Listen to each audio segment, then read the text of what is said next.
Bismillah, walhamdulillah, wassalatu wassalam ala rasulillah, la hawla wala quwwata illa billah. Rabbi shrah li sadri wa yassir li amri wahlul 'uqdatam min lisani yafqahu qawli. Para hadirin sekalian, biasanya kita di dalam proses penanganan pasien, ada di antara pasien ini mengalami suatu keadaan, yaitu dapat melihat ya ataupun berinteraksi dengan makhluk dari kalangan jin.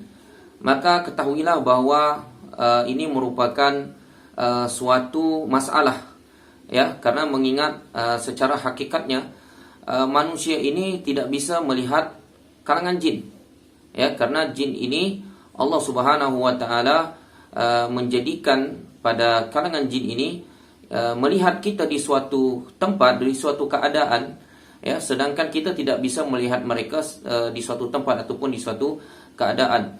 Maka apabila di antara pasien ataupun orang yang akan kita lakukan terapi ini dapat melihat persoalan-persoalan yang demikian, ya, ini menunjukkan bahwasanya pada diri pasien itu mengalami adanya indikasi gangguan tersebut, yaitu gangguan jin ataupun gangguan sihir pada diri si pasien.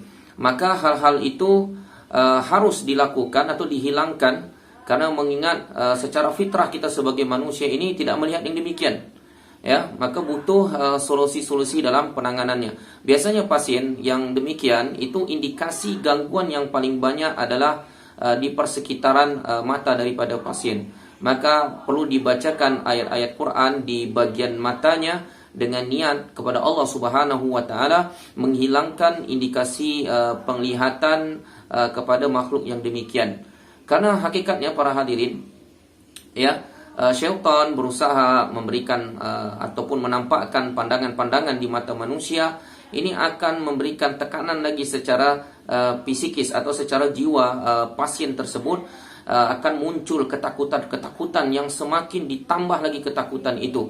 Maka dengan demikian mereka akan lebih mampu untuk menguasai pada diri manusia, karena adanya ketakutan-ketakutan secara psikis ataupun secara jiwa si pasien tadi. Maka oleh karena itu para hadirin sekalian, melihat makhluk gaib, ya, seperti kalangan jin ini bukan merupakan suatu kelebihan, ya, bukan suatu kelebihan, bukan suatu kehebatan, ya, yang dimiliki. Namun ini adalah suatu penyakit sebenarnya yang harus dihilangkan indikasi itu.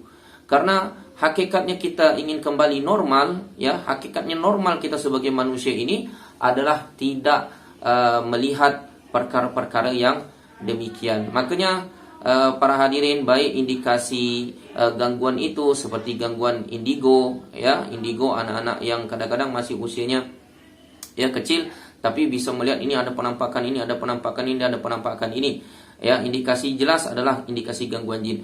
Begitu juga adanya penampakan-penampakan yang diterima oleh seorang yang disihir, ya, seorang yang disihir. Jadi ini berdasarkan pengalaman-pengalaman yang ditangani oleh terapis dalam hal ini. Oleh karena itu para hadirin sekalian, biasanya yang dilakukan oleh terapis untuk menghilangkan indikasi-indikasi gangguan yang ada di persekitaran matanya dikarenakan gangguan dari indigo kah, ya, jin keturunan kah, karena sihir kah, atau memang murni dari gangguan jin, maka dilakukan dengan teknik, ya, mengambil pada bagian persekitaran matanya.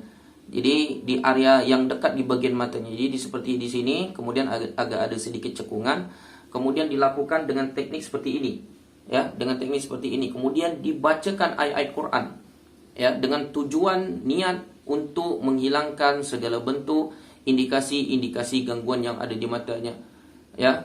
Jika seandainya dilakukan proses terapi ruqyah ini, ya, masih menunjukkan adanya ataupun masih melihat indikasi-indikasi gangguan itu, maka lakukan dengan teknik yang demikian secara berulang-ulang, ya, lakukan yang demikian secara berulang-ulang.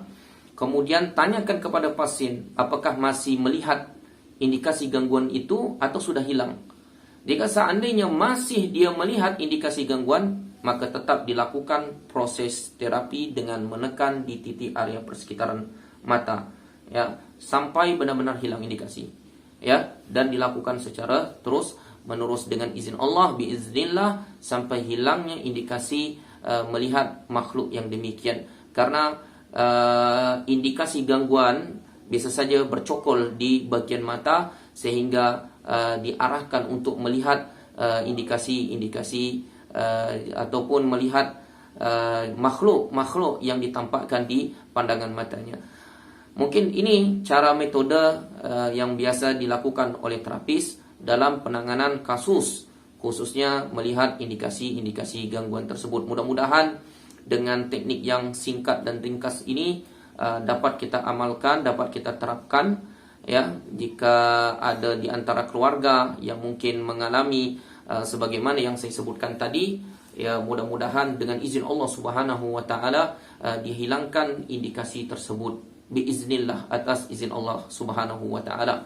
Saya akhiri, wassalamualaikum warahmatullahi wabarakatuh.